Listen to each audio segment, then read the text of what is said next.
What's going on, Tan and J-Man Show Nation? It is Monday night. It's December 15th, 2025.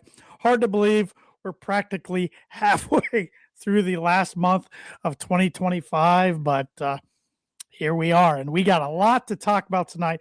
We got Heisman Trophy to talk about. We got tons of NFL to talk about. We got college hoops to talk about, and maybe we'll mix in some holiday talk here and there as well. I'm Tanner Lee, Coach Josh the J-Man, rocking the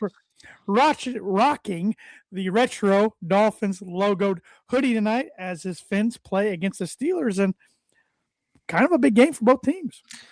Yeah, it's a much bigger game for Pittsburgh because the Dolphins' playoff odds are minuscule. If they lose tonight, they're eliminated, so they got to win out. Right.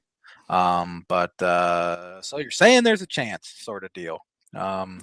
It's supposed to be 20 degrees there. Tua just won his first game last week when it was under 46 degrees, which is pathetic.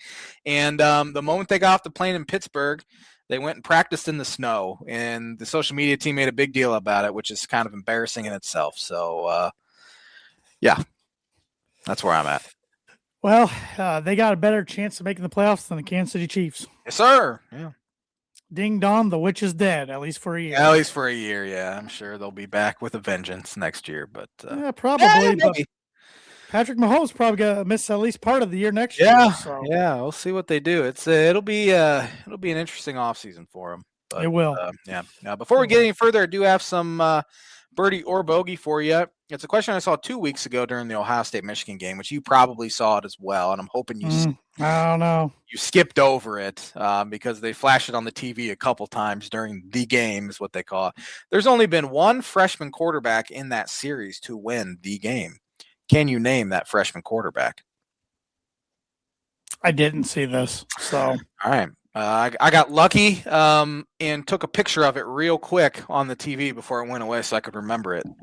For a future question. But Birdie or Bogey is brought to you by Arlington Public House for good cuisine, cocktails, casual atmosphere, located 703 Main Street in Rochester, Indiana. Yes, and over the weekend, they had a weekend special that was right up my alley, chicken and seafood jambalaya. I love jambalaya, whether it's chicken, seafood, sausage. That is right up my alley. So, yeah, that looks mouthwatering. Looking at the picture, I haven't ate yet. So, yeah, I've been with you a couple times where you've ordered the jambalaya. Yeah, I make it quite a bit at home, but I do the easy box version. Sure. I don't do it made from scratch or anything. Yeah. But I mean, I put the sausage in and everything, cut it up. But I've put shrimp in it before. I've done shrimp before. But like as for like the rice and the peppers and everything, it's already mixed in the box. But you're a regular ratatouille, I tell you what. Ratatouille. Hey, I did make something from scratch last week. I made chicken tortilla soup for the first time. It turned out all right. I'm not a huge fan of beans, but I will eat beans in a chicken tortilla soup. Yeah. And I'm not a big soup guy either, but tortilla soups, that's one of the ones I can get down with. I kind of took two recipes and mixed it into one type of thing because I wanted to make sure it was done 4 to 5 hours, and a few recipes because I made it in a crock pot. A few recipes were like 8 to 10 hours. So I took like bits of this recipe, and just kind of threw it together, and it turned out all right, I thought. So nice. Beautiful. But going back to the Arlington Public House, if you want to make a stop there in 2025, you better do so this week. Their last dinner service of the year is going to be on December 20th. And then they're going to take a little break and reopen the doors in 2026. So, like I said, if you want to take advantage of the great food, cuisine, food, cocktails, drinks, specials, the environment, take advantage this week at the Arlington Public House, serving dinner until December 20th, through December 20th, I should say. So, but like I said, we got a lot to talk about. What do you want to start with this week, J-Man? I think we should start with the Sharon Moore thing. It was wild. It went from, he's head coach at Michigan to he's in handcuffs and in a little room getting arraigned at a courthouse there in Ann Arbor. It was released. When was it? Like Tuesday, I believe. Tuesday or Wednesday, he got fired And then some stuff came out about an inappropriate relationship with a female staffer. And then next thing you know, he's in custody. And he's been detained by police due to an incident, and he gets charged with multiple felonies, including, breaking and entering, stalking. He threatened. Yeah, I mean, it could be, attempted murder in a sense, where he held a knife up to her throat and then threatened his own life as well.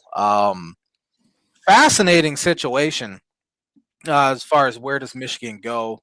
Now I'm glad everything's been resolved with the female staffer and nobody got hurt, for one.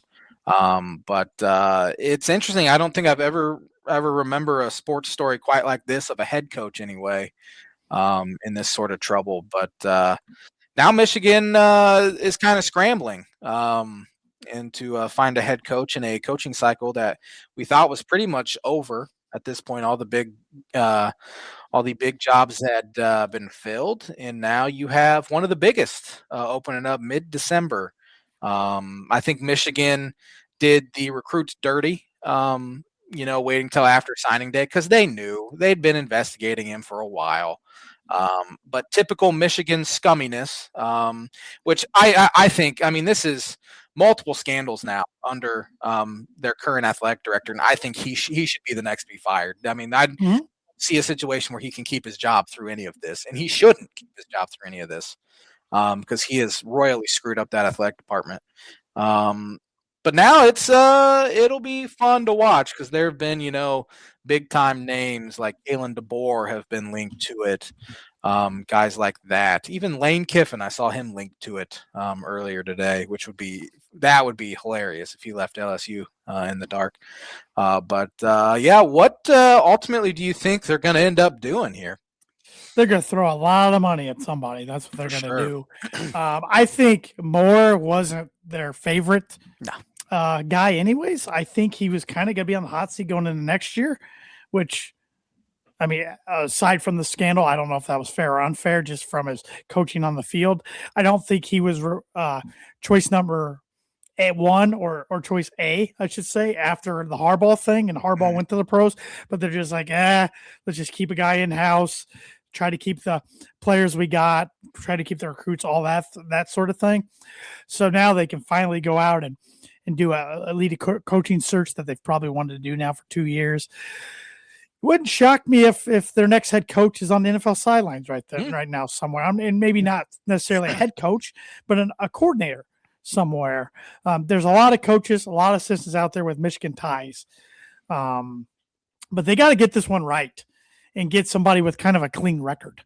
I guess at the end of the day, they only care about winning. But it's very clear that's all they care about. It is pretty crazy that two universities from the state of Michigan within the Big Ten are kind of the scummiest of the scummy. Yeah. When it comes to scandals and everything like that, it's sweeping things under the rug. But I have no idea who they'll end up hiring. I know I've seen Brian Kelly floated out there. I don't think they'll go in that direction. I hope so. The guy's 64 years old. I don't think they go in that direction. It sounds like he wants one crack at it somewhere one more time. And, he's got ties to Michigan. He coached at Central Michigan. He's a Midwestern guy. I don't know though. I know, I think it was Joel Klatt that threw out his make him say no list and had Marcus Freeman on it and said Nettie on it, yeah, DeBoer on it. I think if Freeman leaves right now for anywhere from Notre Dame, which I don't think he will, but if he did, it's going to be the NFL. I think the only other college job he'd look at is Ohio State, if that ever opened up, because that's where he played. Ohio State's just a machine. Notre Dame's a machine in one sense, but Ohio State's a machine within itself, even at another level. Yeah, a whole different level. But it'll be fascinating to see who Michigan gets, because this might open up the next domino effect of the coaching carousel, which I still don't think we're done, because I think the NFL could rattle some things. I still wouldn't be surprised if Dan Lanning leaves Oregon. Yep, so absolutely. And if Michigan would have beaten Ohio State, they probably would have been in the playoff. I don't think they would have fired him, honestly. Probably not. That's just what I think. It made it very easy for them to fire him because he lost to Ohio State, and they didn't make the CFP, Right. which is wrong in itself. Right. I mean, everything should be treated equally, honestly, Should regardless of be. how much you're winning, and especially with all the allegations coming out against him now. He should have been fired regardless at this point. But yeah, it'll create, depending on what they do, because if they do hire someone from the NFL, there won't be that, chain reaction sort of thing. But yeah, I agree. As far as there probably being another window opening just because of the NFL will come calling. And again, Dan Lanning was the guy you mentioned. Marcus Freeman's name has been mentioned a couple times with the New York Giants. So that could create another wrinkle into a lot of these teams' plans. And I'm sure Michigan wants to get this job filled before that other thing happens, should it happen. So yeah, it'll be an interesting offseason for Michigan. It'll be an interesting offseason for a lot of schools. It was announced today Dylan Raiola from Nebraska is transferring, which had been rumored for a few weeks now. So the Pat Mahomes wannabe is going to be at a different school next year, and he's a very talented football player. We find it kind of secondhand embarrassment when it comes to his copying every single thing Pat Mahomes does. But for all intents and purposes, it seems like Dylan Raiola is a good kid. He's a good guy. He's just I think he'll look back in 10 years and kind of cringe at some of the stuff he's done. And Pat copied him yesterday. Yes, he did. Yeah. But you're talking about off season. You're talking about Raiola going in the portal. I had to mention this. I see On3 reported this 51 minutes ago. Maybe you saw it. Georgia State quarterback TJ Finley plans to enter the NCAA transfer portal. The former LSU, Auburn, Texas State, West Kentucky, and Tulane quarterback is filing an NCAA waiver for a 7th year of eligibility. Yep. This is what Diego Pavia wanted. And I've never seen a Heisman candidate more unlikable than that guy. And I know you said we're going to talk Heisman, but 7-year stuff. I remember TJ Finley, obviously, 2017, 2018. I remember when he was coming in. Get a job. He's 25 years old. Somebody needs to just hand him some Indeed. Send him a link for Indeed, and he can find it. Yeah, create your LinkedIn profile. Yeah. Yeah. Oh, my gosh. Put myself in their shoes. I'm probably trying to get every last dollar I can. For sure. Every year of eligibility I can as well. But 100% understand. From an outsider perspective, it's like, man, just move on. Just move on. As someone that has to have a job in the real world, it annoys me that these guys want to play. Well, and I know we've talked about so this. long, which I'd be the exact same way. I'd try to get every ounce of it. And I know we've talked about this multiple times on the podcast, but the sad thing is so many of these guys are going to leave college or be out of eligibility without a degree. And then they're got a tough time finding a job or a sustainable job. Then they're going to burn through all their NIL earnings. Yeah. And it's sad. We're going to see more and more cases of it. Well, On3 came out with something. I think it was yesterday or this morning, like some takeaways from some meetings. And one thing was like that some boosters are getting tired of already donating to schools every single year. They not seeing a kickback really or results from their donations. Nope. And it's just what a wild time we're in with college sports. The most expensive rosters usually haven't been all that great. Like I know Texas Tech was probably the most expensive roster in college football this year, and they're a top 4 team, so that worked with them. But going to the opposite side, Kentucky basketball is the most expensive roster in the country, and they've struggled. They're 7-4. Good win for them over the weekend. It was okay win at home. You should beat a team like Indiana. Wasn't even a but down 7.5. They did come back and they went on a long run. But for the most part, I mean, they got beat by Gonzaga by 30 something. They just haven't been able to. So and Thad brings up a good point here. You can bring up the comment if you want. Troy said he's done donating because he didn't even get a thank you from the players. But UCLA keeps it hidden who the money's from. So the players literally didn't know. So Aikman is just a whiny little bee. And which is typical Cowboy. Maybe the worst quarterback. There's some bad quarterbacks in the Hall of Fame, but he's got to be up there. You look at his numbers. Anyway, I don't want to talk about Aikman too much tonight, or at all, really. But Yeah, it's just a wild time we're in 2025, almost 2026, and your guess is as good as mine as where everything's going to go next. And I mean, Yeah. it's your days of developing, even like college football, college basketball. A lot of those days are over for a lot of programs. It's what can you buy me this year? What roster can you buy me to win? And that's the way to turn around a program real fast. Is it sustainable in the long run? We'll see. I don't know. I mean, and I said this either last week or the week before that Shaka Smart said we believe in the transformation portal. Yeah. Now I would say they're one of the bottom 3 or 4 high major teams they're this not year in good basketball.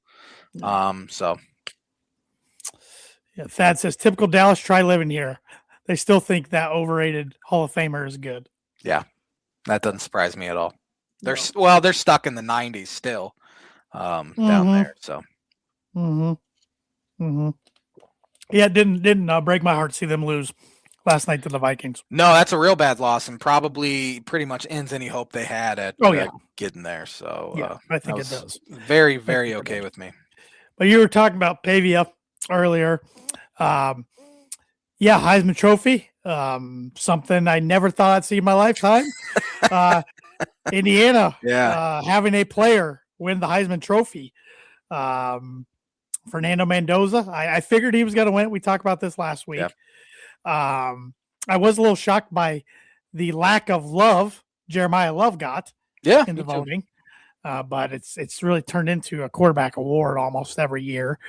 What a good 1-year find, assuming he goes pro. That Indiana found in Mendoza, and it was reported on the 60 Minutes feature last night. They paid him $2 million to come. That's a pretty good deal for Indiana. That was a pretty good investment looking back on it. Definitely. And he was rated the 3rd best quarterback in the portal. He wasn't even ranked 1 or 2. So another good find by their coaching staff. And that seems like what their staff's been doing well is evaluating and finding talent. Yep. Definitely. And it's obviously worked for him. But I remember when Mendoza entered the portal, they thought he was pretty good, but he was at Cal, so no one really knew how actual good he was. And then I saw McShay had him in his first round in his first mock draft in August. Like, you're crazy.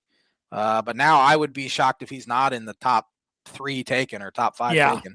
It's going to be a weak quarterback class. Yeah, that helps him too. I still don't know if he's like a 10-year starter in the NFL. I have no idea. Time will tell. But he's helped put Indiana football even more so on the map than they were last year. We'll see what he can do in the playoffs. And I was driving yesterday just outside downtown Fort Wayne. Billboard already up congratulating him on the Heisman Trophy. So I think it was by Indiana University, I believe. Okay. But that was quick. They obviously had that made and ready to go just in case he did win it. But I might have made a gesture at the billboard when I drove by, but save that gesture to myself. But no, really, that's the thing I was even thinking when I went past the billboard. Like, I've hated other Indiana football players more than I hate him. He's only played at IU 1 year, and he only played at IU 1 year. That's the thing. Like, even with college sports, with these rivalries, football, basketball, it's hard to dislike certain players at schools like we used to because they're not there that long. Yeah. I know Purdue basketball's kind of an outlier right now, but we'll never have a hatred of a guy like Brad Davison again because he'll be there for 2 years. You might hate him, and then he'll end up somewhere else. So you might only hate a guy for 1 or 2 years now instead of 4, where you can your hatred grows each year. for 100% guys like that. The Will Sheehys of the world. 100%. The Jalen Tates of the world, because Jalen Tate plays 1 year for Brad Underwood and he's not there the next 3. He's down at a different level because they push him out, which is nice for that fact. But I miss it. I miss the old days, and it might just be a stupid take, a meatball-y take. Well, but it's getting worse each day. And we've said it before. It's not even the NIL that bothers me. It's the portal. No. Yeah, it's the portal. They need to come out with you can transfer 1 year with no penalties. And then after that, there has to be an exception. You can only transfer again if there's a death in the family and you want to go closer to home. Your coach leaves, your coach gets fired, that sort of thing. Yeah, definitely. That's the only way you're going to slow things down. But Yeah, and then bowl games are meaningless. Bowl games are canceling their games now. the playoff did that to the Yeah. bowls. We'll see less and less bowls. Players are opting out now. I did see Luke Altmaier is going to play for Illinois, which was kind of surprising for me. But I think he wants to play against Tennessee because he made $1.2 million at Illinois this year. I guess Tennessee came at him with a offer over $2 million in the offseason, but he wanted to stick it out with Illinois, which I credit a guy like that to do that, and especially to stick it to Tennessee as well. But yeah. Mitch Melton here on Facebook. Will they ever have 2 to 3 year contracts? I think that's the way it's trending. And that would be great, honestly. And I think you should be able to sign them to 4-year contracts, and you can put a pretty significant buyout in there. And if another team wants him, they can buy him out of his contract if he really wants to leave. And I think the reason they don't have contracts right now already is, from my understanding, once contracts come into play, then they're technically employees of the university. And a whole different set of rules and compliance come into play. Good. There. That's probably what's needed, honestly. That might be the thing that needs to happen, because this isn't sustainable, hopefully. No, it's the Wild West, Wild West. But I didn't watch any of the Heisman Trophy ceremony. I wouldn't have anyways, even if I wasn't busy, but I was busy Saturday night. But I thought this was one of the most underwhelming from a hype standpoint Heisman Trophy races I can remember in a long time. Yeah, well, I was talking with our good friend Buddy Buddy Webby. Struggling today. Good friend Webby on Saturday, and we were talking like the Heisman candidates just don't put up the numbers they used to. Like Johnny Football, back when he won the Heisman, had more rushing attempts and more rushing yards than Jeremiah Love did. Yeah. This season. And then we're thinking about, well, back then the clock stopped after every single first down. So games are much longer where they can pad these stats a little bit more, and maybe that has something to do with it. Good. But yeah, Mendoza had a great year, obviously, and he's a very worthy candidate. But I don't know if we're going to see guys put up Joe Burrow type numbers ever again, which, again, that's a rare case because he put up insane numbers that'll probably never be touched. But like Johnny Football, I don't think we'll see a quarterback ever put up numbers like that again, or Cam Newton, Tim Tebow, those sort of guys. So, but yeah, I didn't hear much hype at all. In fact, when the list came out last week of who the candidates were, I'm like, oh, okay, that makes kind of sense. But I didn't even know. I figured Mendoza would be there, Sayan would be there, and probably Love would be there. But yeah. Did you see Sayan got the 5th most first place votes? Rodriguez from Texas Tech got more first place votes than Interesting. Yeah. Rodriguez got 17. I think Sayan got 8. First place votes. But Sayan had more, probably 2nd, 3rd, 4th, and that's what made the points more. Yeah. Okay. Yeah. But yeah, Diego Pavia, I want to talk about him a little bit. Yeah. Can't stand him. Again, he's another 25-year-old that's trying to play forever, and which I understand. But he has this arrogance to him that is just not very likable. He comes walking in with his 2 brothers, and then afterwards he had a post on Instagram, F the voters, F Indiana, that sort of thing. He needs to grow up. Needs to grow up fast, because that was embarrassing. And I think he'll be one of those guys, if he ever does mature at all. 10 to 15 years from now, he'll be very embarrassed by his actions when he was at Vanderbilt. I don't know. Johnny Football's still not embarrassed by anything. That's a good point. He's probably hanging out with Johnny Football a little too much. Probably is. Yeah, Johnny's never done anything wrong in his entire life. Everyone else has screwed him over. Yeah, I guess that's probably a pretty good comparison. And they're about the same height. There's no way he's 6 foot. No shot. If Jeremiah Love's 6 foot, Pavia might be 5'7". 5'9". Yeah. Thad Moody here on Facebook. Contracts would be fun to see when the 3, 4, 5-time portal goers learn a real life lesson of what breach of contract can mean. Definitely. Yeah. It might be something that needs to happen. Yep. So. Yep. So, but yeah, college football. We can predict. We do have the playoffs this week. They're Friday night already. We can predict some games here, and then we get a break until January 1st or December 31st and January 1st. Let's see here. So Friday night, 8:00, Alabama is a 1.5 point favorite at Oklahoma. They just played a couple weeks ago, Yes. right? Didn't they just play? And Oklahoma beat them. And it was in Oklahoma, right? Or was it in Alabama? It was in Alabama. I think it was so. This Alabama. one's in Oklahoma.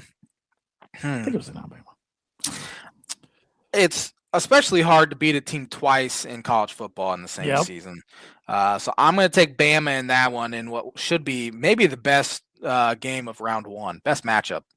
Yeah, the winner plays Indiana in the Rose Bowl come January 1st. I'm going to take Alabama as well.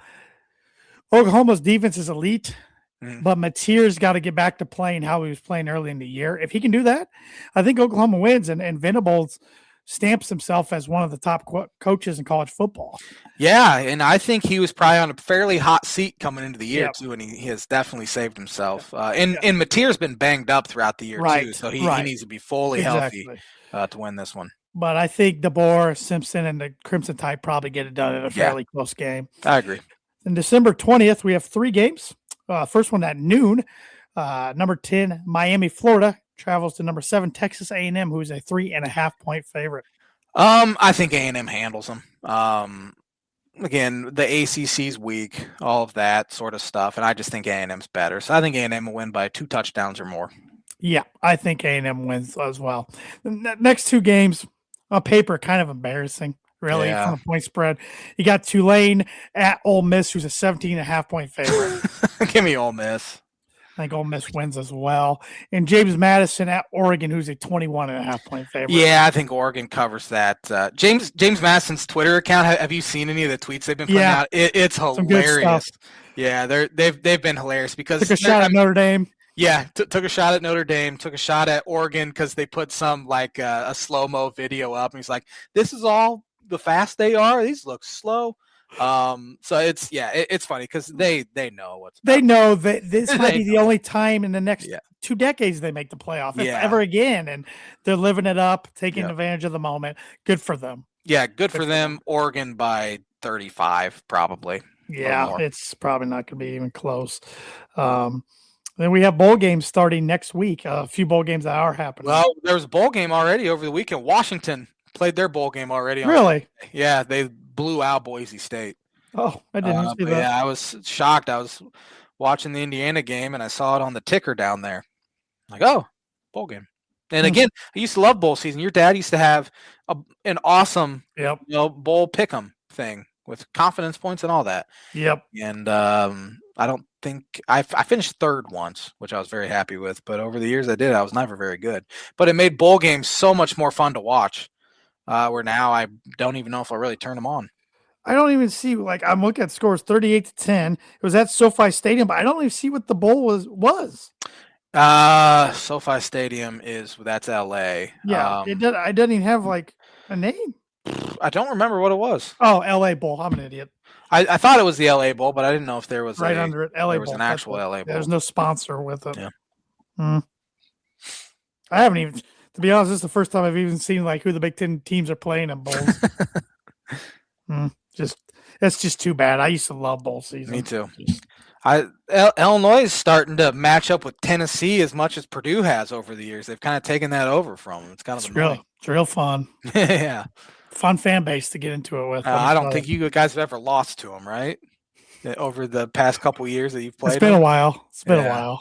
So yeah, but they're a fun fan base to deal with. Let me tell you, that still might have been my favorite. That was top 3 favorite Purdue football win of my life. That was so fun. Yeah, they freaked out. It was embarrassing. Oh yeah, yes, it was. All right. Well, I have 2 different blind rankings for you this week. Beautiful. And I have another trivia segment that I came up with just for this week only. But I better get through these while we have some time here. All right. So my first blind rankings got to do with NBA. We don't talk NBA a lot. No, I couldn't tell you who's even playing right now. I was trying to find a Christmas day because you're not going to be on the pod next week. Yes. So I was trying to find something Christmas related with NBA, but I didn't. So I grabbed 5 of the top 10 active scoring leaders right now in the NBA. And you can rank them however you want. First up, Anthony Edwards. I like Anthony Edwards. I don't want to. I'm not going to compare him to Jordan because Jordan's incomparable. But the way they move and the way they play is similar. And I've seen like side by sides, and they look similar, same size, explosiveness, stuff like that.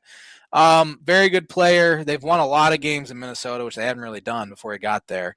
I'm gonna put him 4. 4. Yeah. Okay. Tyrese Maxey. Philadelphia, right? Is that where he's at? Yeah. I had to double check too. He's third leading scorer right now in the NBA. Very good player. Out of Kentucky. I'm gonna put him 5 though. Luka Doncic, leading scorer right now in the NBA. Good player. He's obviously a great player. I don't know if he'll. He did bring Dallas to a finals. They lost, but I'm gonna put him 3. 3. Yeah. His teammate Austin Reeves, who's 9th leading scorer in the NBA. You're kidding me. Nope. I'll put him 2. That's crazy. So you have number 1 left? Yeah. I think you're gonna be happy. The Joker. Yeah, number 1. I'm good with that. Re-rank, I'm putting Doncic 3 or Doncic 2. I'm gonna put Edwards 3, Reeves 4, Maxey 5. I think that's fair. I can't believe Austin Reeves is having that good. Oh, I had to double check him. Career. I'm like, he's 9th in the league in scoring. I know he was pretty good. I know LeBron liked him there, but man, I can't believe he's in the top 10 in scoring. That's wild. Yeah, well, LeBron had his antics going last night. Typical. Did a flopping motion that got the other guy ejected, and then he gets touched by a finger, flops real bad again on a 3-pointer, gets to hit the free throws to win the game.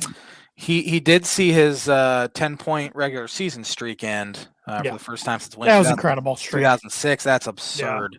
Yeah. Or whenever that was. So he did have a finals game, I think, where he scored less than 10 though, but they don't count that. Yeah.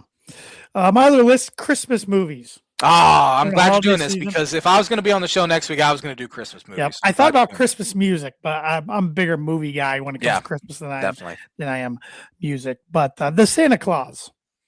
The Tim Allen one, I loved that one when I was a kid. Man, I don't know what else you have on the list. I'm going to do the cop out and put it 3, but could easily go on my 1 spot. It's actually a good franchise of movies. The other sequels aren't too bad either. Yeah, not too bad. So, It's a Wonderful Life. I don't know if I've ever really watched it. It's real old. Yeah, it is old. It's an old classic. It is a classic, though. With that being said, I'm going to put it 4. 4? Okay. Yeah. Okay. Christmas Vacation.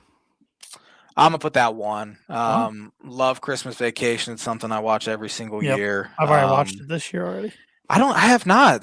For some reason, it's on almost every night on TV. I know. I for whatever reason, I haven't been. Once you get older, you don't forget about Christmas, but it's less like an intense feeling for you. But I'm gonna put that 1. That's if I'm gonna watch a Christmas movie, it's gonna be that one. All right. Elf. 2. Watched that one the other night. That's also a classic, and that's a good one. So you got number 5 left. Yeah. Home Alone. That sucks. Wait. You're saying you don't like Home Alone, or you're mad that one's at 5? It sucks that I have to put that at 5. Okay. I do love Home Alone. I was waiting for you to put A Christmas Story because I hate that one, and I was very happy to put that at 5. I don't like it at all either, so I was hoping for that one. Re-rank, I'm doing Christmas Vacation 1, Home Alone 2, Elf 3, and then Santa Claus 4 and Wonderful Life 5. Here's a hot take. Oh, I don't know how hot take it is, but I like Home Alone 2 better than Home Alone 1. 100%. I completely agree with that. Lost in New York. Yeah, that's my favorite of the Home Alones. I even think 3's underrated. I don't think I've ever seen 3. I kind of grew up on my grandparents had that one on VHS. It was the first one without Macaulay Culkin. I mean, it's not as good as the first 2. Don't get me wrong, but I've seen them all. I think they made 5. And I mean, 4 and 5, they've at least made 4. I remember watching 4. That one was awful.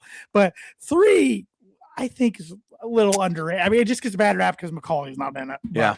One Christmas, an underrated Christmas movie that I do like is Four Christmases with Vince Vaughn and Reese Witherspoon. Yeah. That's a pretty good one. Fred Claus with Vince Vaughn is very underrated. Fred Claus is underrated movie. as well. A new one that's come out recently, and I like The Grinch as well, the one with Jim Carrey. Yeah, oh yeah. That's a good one. Yep. An underrated one that has just come out over the past probably 5, 6, 7 years is The Christmas Chronicles on Netflix. Mm-hmm. Watched that with my kid, and I think I watched it before that as well. But it's pretty good, pretty funny. Yeah. They don't come out with a lot of good new Christmas movies because everything's Hallmark.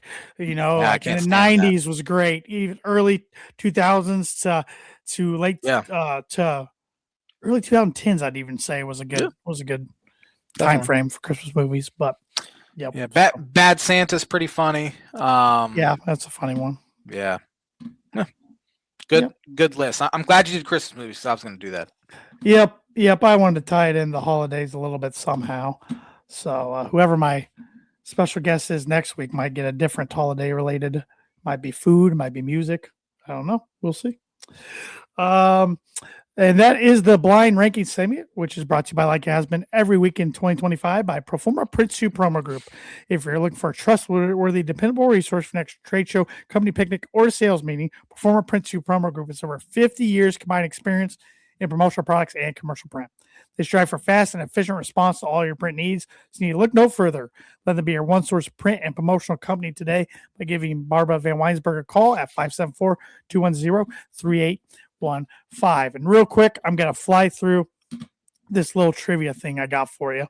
All right. It was going to be a double parter, but with given our time, I'll cut down on one part and I'll give you the names. So I got the all-time franchise passing leaders as far as yards go for all NFL franchises here. And I was going to have you guess who it was and what college they went to. I'll give you who it is, but you do have to name what college they went to. I want to see how many you can get right out of 32. I think when I did it, I got either 29 or 30. I don't remember exactly. Beautiful. But we'll go in division, starting with the AFC East. Buffalo Bills, Jim Kelly. He went to Miami, right? Yes. Okay. Correct. Miami Dolphins, Dan Marino. Pittsburgh. New England Patriots, Tom Brady. Michigan. Jets, Joe Namath.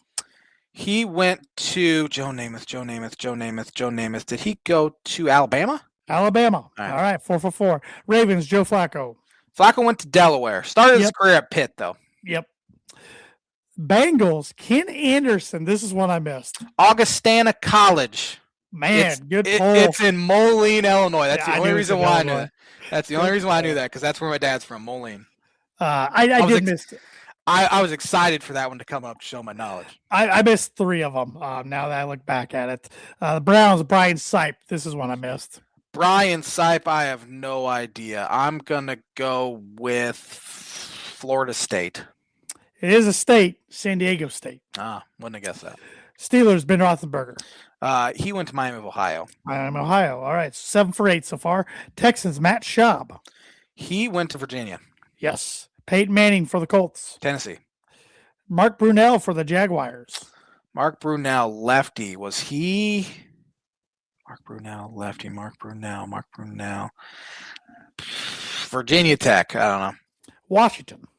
Shoot. Titans. This guy was actually an Oiler. Warren Moon. Where did he went to Washington, right? Washington, correct. All right, so we are I've missed 2 for 12 so far. Chiefs, Patrick Mahomes. Texas Tech. Chargers, Phillip Rivers. He went to NC State. Broncos, John Elway. He went to Stanford. And the Raiders, Derek Carr. Fresno State. Yes. I'm surprised he's the franchise leader. I know. 14 for 16 so far. Cowboys, Tony Romo. Tony Romo went to Eastern Illinois. Correct. Giants, Eli Manning. Ole Miss. Eagles, Donovan McNabb. Syracuse. Can you hear me? Yeah. Syracuse. Now I can. Yep, Syracuse. Okay. And Commanders, Joe Theismann. He went to Notre Dame. Theismann was his name until he changed it at Notre Dame. Legally changed it to Theismann. So it would rhyme with Heisman. Is that why? Exactly. Yeah. It worked out for him. Yep. Chicago Bears, Jay Cutler. Vandy. Packers, Brett Favre. He went to Southern Miss. Southern Miss. Vikings, Fran Tarkington. Oh, This is one I missed. Fran Tarkenton. Oklahoma. Georgia. Ah, Lions, Matthew Stafford. Georgia. Falcons, Matt Ryan. Boston College. Panthers, Cam Newton. Scam. Auburn, but started at Florida. Yep. Saints, Drew Brees. Purdue.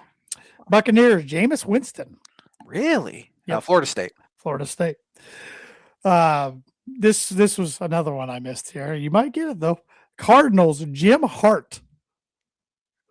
Never heard of the fella. I think it was Chicago Cardinal, pretty much. I think. I don't know. Ohio State.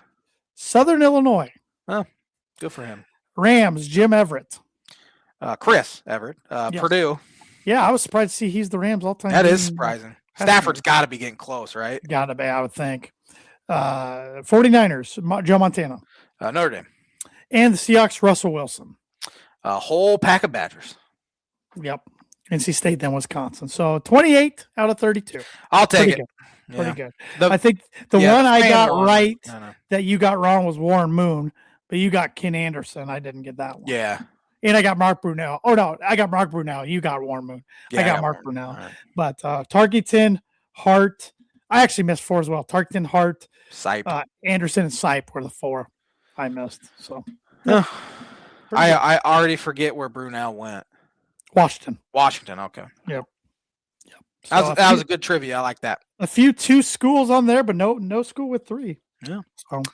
So, do you want to get educated? Yes, I need it badly. On this day in 1909, Thomas J. Lynch became the president of baseball's National League. 1909. On this day in 1925, the first hockey game at Madison Square Garden in New York City. Montreal Canadiens defeated the New York Americans. Oh, so wasn't the Rangers. That must have been their name before. On this day in, let's see here. On this day in 1935, the NFL championship, where it was at the University of Detroit Stadium, the Detroit Lions beat the New York Giants. What year? 1935. 35. On this day in, we're in the 70s. Tennessee beat Temple on this day in 1973 in basketball, 11-6. Riveting. What a game. I don't even know how that happens. That was the 70s. Like, if it was in the 20s, okay, I can wrap my head around it. But, man. Maybe, like, both teams had the flu, and it was, like, 3-on-3. There was no shot clock back then, I don't think, was there? I have no idea. Yeah.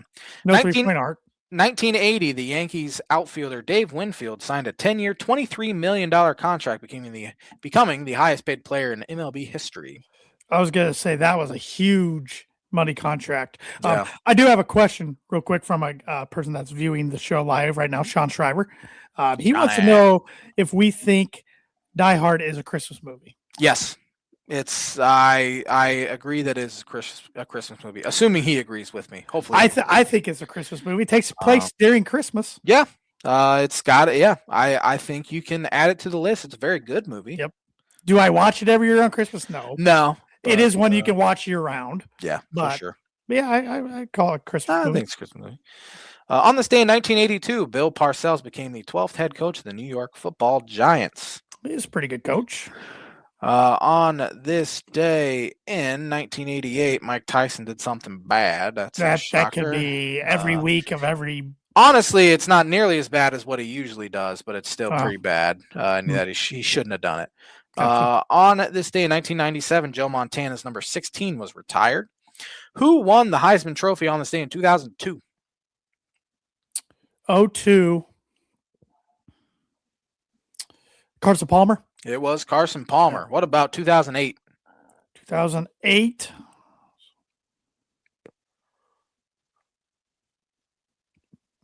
My years may no wait. Tebow is after Tebow. Sam Bradford? It was Sam Bradford. Last one here on this day in 2019, the Raiders played their final NFL game in Oakland. They gave it's been that long already. yeah. Wow. Yeah. It's been in a typical Oakland fashion. They gave up 17 unanswered points in the second half and lost 20-16 to the Jacksonville Jaguars. They're the worst team in the NFL right now. I agree with you. They I agree with stink. you. I think Tennessee would beat them right now. I think Arizona would beat them right now. Jets are bad too. I think the Saints have got things rolling two in a row. Something. They found something. Yeah. But I'm not just saying this as a Bronx. As a Bronx fan, I hope they keep the guy. But like, as just a football, like trying to be a smart football fan, they need to get rid of Pete Carroll. Yeah. It's time for Pete to retire. Yeah, sure. Yeah, because some people had them as a fringe playoff team coming into the year. That's crazy to me. Yeah, I know. Who was their quarterback to start? Gino. That's right. But Kenny Pickett was awful yesterday. I haven't watched a Raider game all season. I don't think I've watched a single minute of the Vegas Raiders. I think it's the only team in the NFL that I haven't watched a single minute of. Missing nothing. It's the Vegas Raiders. I mean, they got Brock Bowers is a stud. Crosby's a stud. Yeah. Genty's got to be a stud. That's it. That's all. I mean, yeah. Gino had that one good year in Seattle, and good for him. Yeah. Parlaying it essentially into $100 million, but he stinks. He's the same guy as he's ever been. Yep. So. Good list this week. That's on this day list brought to you by Mooney Wood and Laser Crafts. Mooney Wood and Laser Crafts is a veteran-owned and operated woodcraft shop based out of Texas with Indiana grassroots. They provide 100% hand-cut custom designs that fit your needs, and their pieces are a great addition to any home, office, or man cave. You can see some of their recently completed projects by visiting them at Mooney Wood Laser Crafts on Instagram and on Facebook. And if you let them know the Tan and J-Man Show sent you, you get 15% off your first order. And Thad just sent me something here. See if I can pull it up on my phone. He said he's getting this glass etching down, and it's on a bottle of liquor there. Oh, that's Airborne neat logo. So cool. Yeah. He's adding more and more to his repertoire. So get a hold of Thad and let him know what you want done, whether it's done by laser or if you want a wooden sign done. I mean, he's pretty crafty. So let him know Tan Jamin Show since you get 15% off. Obviously, it's too late for Christmas now, but you can start off 2026 with a nice new a new sign, a new patch for your hat, whatever it may be. A tumbler. Yeah. Can't have too many tumblers. So. I'm officially done with Christmas shopping, by the way. Congratulations. I got stocking stuffers to go. So. Oh, I'm not done then. Thanks, Tanner. Those are usually kind of easy. They are. I can just head to Target or something. Gift cards, candy. Yeah, that's easy stuff though. Yeah. The main stuff's done. But you use and you could even do this online, but usually stocking stuffers are done in person. I don't know. Yeah, I figured I should have just done it today. I was in Target today and I didn't even think about it. That's all right. It's terrible. That's all right. So I know we got NFL to talk about, but let's talk some college hoops really quick. Yeah. Any takeaways around the Big Ten or the country this week? It's a down sort of couple weeks with finals week and stuff like that, so I didn't really watch a whole lot. Purdue's finals are this upcoming week. Yeah, and that's the same with Illinois. They don't even play at all this week. They don't play till Monday. So Purdue plays Auburn Saturday and Cambridge. Okay. Duke with a good win at Michigan State. That's all I can really think of. Was that this week or was that was last weekend? Oh, we already talked about it. Okay. I haven't watched anything. Really, I've watched 2 Illinois games that went 1-1. Good win at Ohio State, and then Nebraska's a legitimately good basketball team. Like I'll say that. I will clip this just in case to see how it ages, but I think they are solid too. But yeah, that's a bad home loss. Yeah. For sure. They didn't play well at all, and they honestly probably should have lost by double digits, and somehow they were able to tie it with 20-something seconds left, and Lawrence hit the big 3 for him. It's just been up and down so far. Tommy Avisek's been terrible. He didn't even score on Saturday until he hit that 3, so I think he's still working his way back from injury. Keaton Wagler's been their best player, and he's a true freshman. So Boswell's been pretty good, but I'm excited to see what this, which I think I said this last year too, and it looked worse in February than it did in December. But I think this Illinois team has a high ceiling, and I'm excited to see how they look in February as opposed to right now, which they're still pretty dang good right now. But it'll be nice to have 9 days off. And again, I think Nebraska is legitimately it's their legit tourney team. I don't think they're a legit team to. That's fair. That's fair. Compete for a Big Ten title or anything like that. But they're old. And Price Sanford had an unbelievable first half, 26 points in the first half alone. They couldn't stop him regardless of what they did. He was on a heater. And then their other guy stepped up. Rink Mass is pretty good. Mm-hmm. But still, that's a game. You're 9.5 point favorites coming in. You shouldn't lose that game at home, and they just didn't play very well. So that was frustrating. But whatever. Purdue, good bounce back week. Took care of business like they should at home against Minnesota and Marquette. Only 3-point game, 3-point lead out. Minnesota. I would have loved to be a fly on that wall. I think Matt Painter ripped them a new one. And the social media team at Purdue kind of alluded that he did because it showed them going in the halftime locker room and the door shutting. And then the door opening, and it led to second half highlights. And at the end, it said message received. Yeah, so I'm pretty sure he ripped into him pretty good. Well, I mean, to play that first half after looking real bad against Iowa State. Besides Braden Smith, they looked lethargic, and then they got it going. Marquette, they took care of business. Oscar Clough was phenomenal against Marquette. Snow game. I drove through Lafayette during that game, and it was I'm surprised anyone showed up to that thing. It was a pretty packed house. My dad was in attendance with friend of the show, Monty Hoffman. They went down. So they braved the snow, but he even said it was very snowy. And I drove through snow up here in northern Indiana. It wasn't near as bad as central or southern, but still wasn't the greatest conditions to be on the roads Saturday. But took care of business, like I said, this week. Indy Classic against Auburn. I think the first game, if I remember correctly, is Northwestern and Butler. So that's the JV game. Then the first one after. I'll be sure to watch that one. That's academic. Well, but Butler, good win for them at home against Providence. Providence is 7-5, man. A good win as far as like they had to have it. Oh, for sure. Win. And it took them a couple overtimes, didn't it? Yeah, 2 overtimes. So I still don't know if they're a tourney team, but time will tell. Indiana lost at Rupp Arena to Kentucky, 7-point lead at half. Then Kentucky kind of put it on them second half. And a lot of Twitter kind of blew up with like, never thought I would not care about Indiana blowing a halftime lead. Thank goodness that Mendoza won the Heisman, things like that. It's like, give me a break. It's like, it makes me want to gag. I think you do care. You're just typing that to make you feel better type thing. Whatever helps you sleep at night. Yeah. But, Indiana's a tough team to figure out right now. They blew out Penn State on Wednesday. And then Penn State got Michigan State at home. They didn't, though. It's a week-to-week league, as you like to call the NFL. Yep. Maryland was up with 10 minutes to go on Michigan, but Michigan beat them pretty easily. It's going to be a grind. The Big Ten's gonna be a grind. I hate it. I always forget how much of a grind it is until the 2 December games. And as you saw, I mean, up 3 against a bad Minnesota team at home. It's just, you just got to be, good. You got to be ready to lace them up every single night. Yeah. And, Purdue's got Auburn and Kent State, and then it's Big Ten season. So. Yeah, Illinois has Missouri next Monday. Oh, your favorite. I hate that one. And then they play Southern. And then looking at their schedule, in theory, they should get off to a pretty good start in January, but we'll see how that goes. Yep. NFL talk before we get any further. 3 winners, 3 losers. You start this week. I got to go Homer. I wouldn't even say this is a Homer pick. Like I would have had him on my list if I knew you wouldn't have. It was a legit good win over a good team and a good defense. And the Packers, Bo Nix's best game of his career, I think, to date. 4 touchdowns to 4 different wide receivers. I thought he shut a lot of people up yesterday. Defense was a little rocky at times, but I thought Vance Joseph made great adjustments at halftime.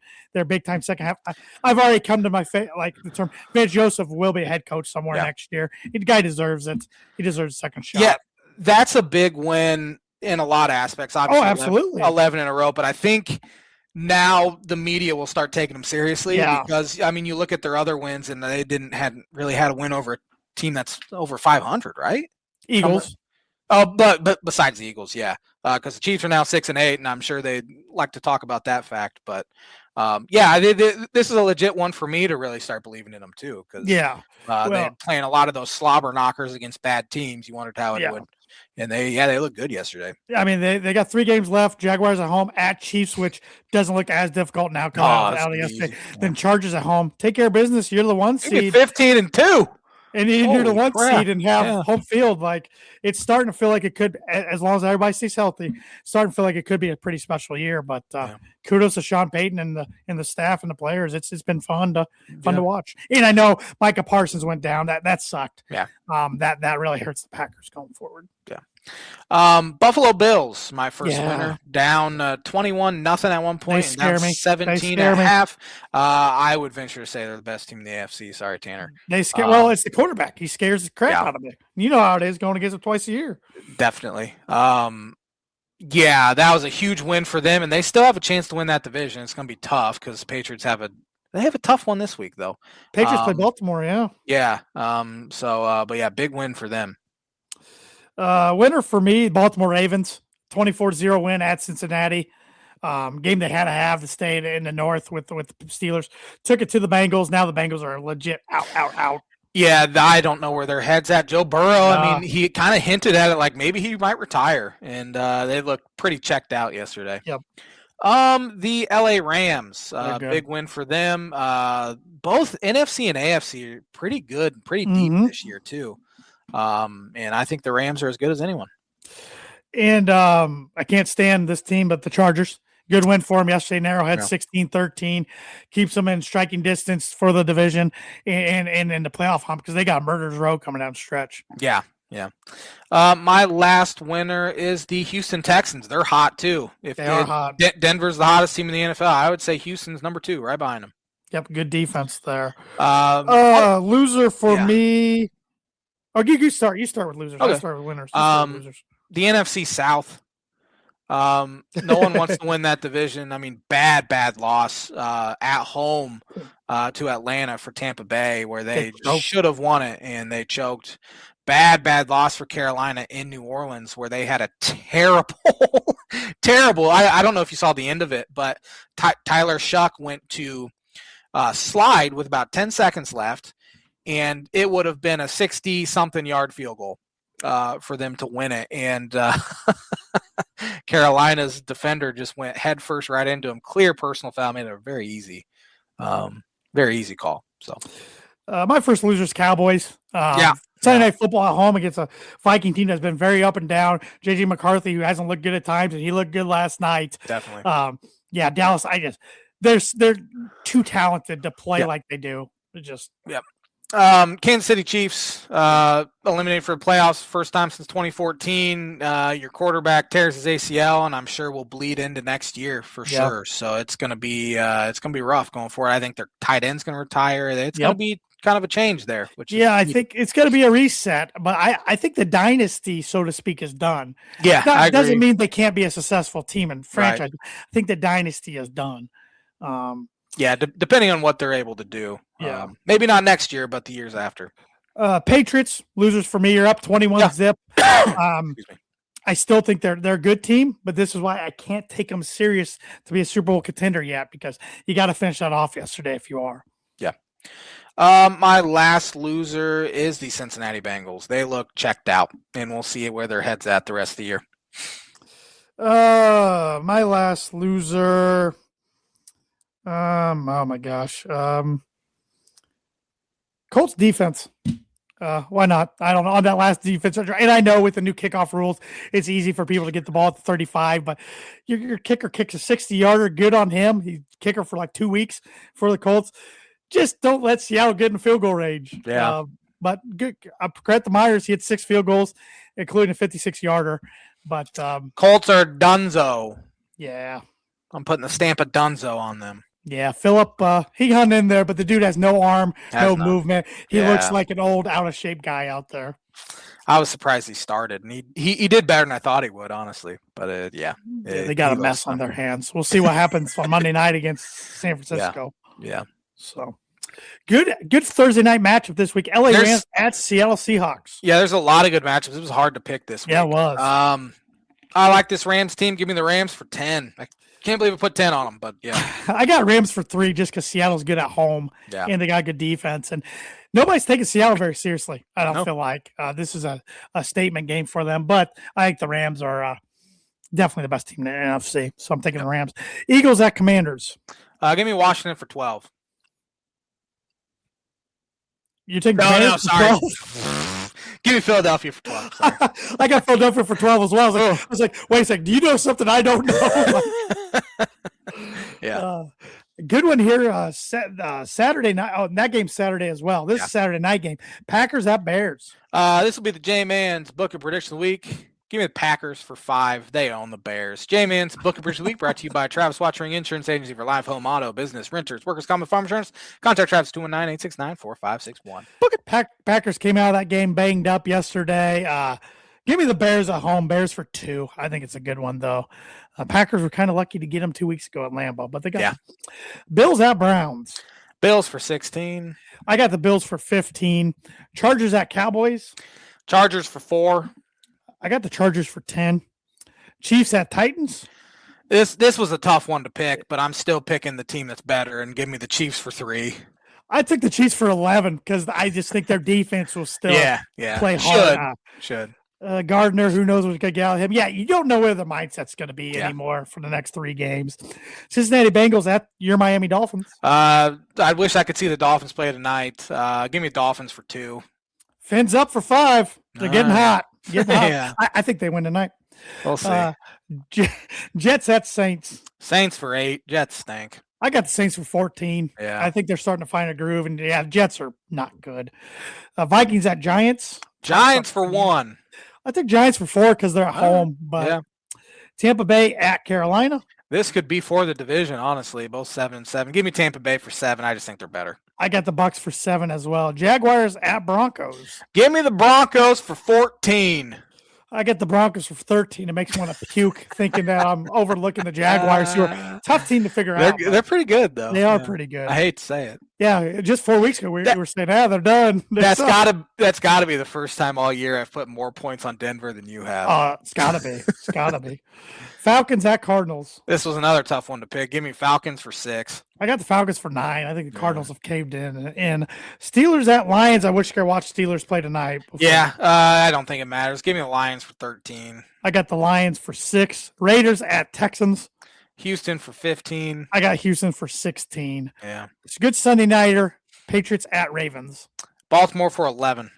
I got Baltimore for 1. Yeah, you don't know which Baltimore is going to show up either. And Monday night, I think this is the first primetime game the Colts have had outside of a Thursday night game all year. 49ers at Colts. Niners for 9. I got the Niners for 8. Birdie or bogey, there's only been one freshman to have won the game for either Ohio State or Michigan. Can you name that freshman quarterback? I got no shot because I'm trying to think of freshmen that started, and I'm having trouble even thinking of freshmen that started because these 2 schools have veteran quarterbacks usually that are really good. Yeah. I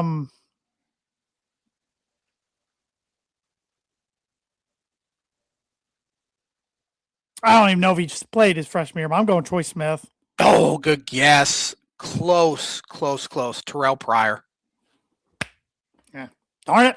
That was a good guess. I knew it had to be Ohio State. I knew it wasn't a Michigan. Yeah. I don't remember a Michigan quarterback being good as a freshman. I mean, McCarthy owned the Buckeyes, but he didn't start the freshman. Yeah, and Bryce Underwood's thoroughly unimpressive. We'll see where he ends up going. But thanks for watching the Tan and J-Man show. We'll be back at her next Monday. Actually, Tanner will be back at it with a special guest. Hope everyone has a fantastic Christmas, and we'll see you in a couple weeks.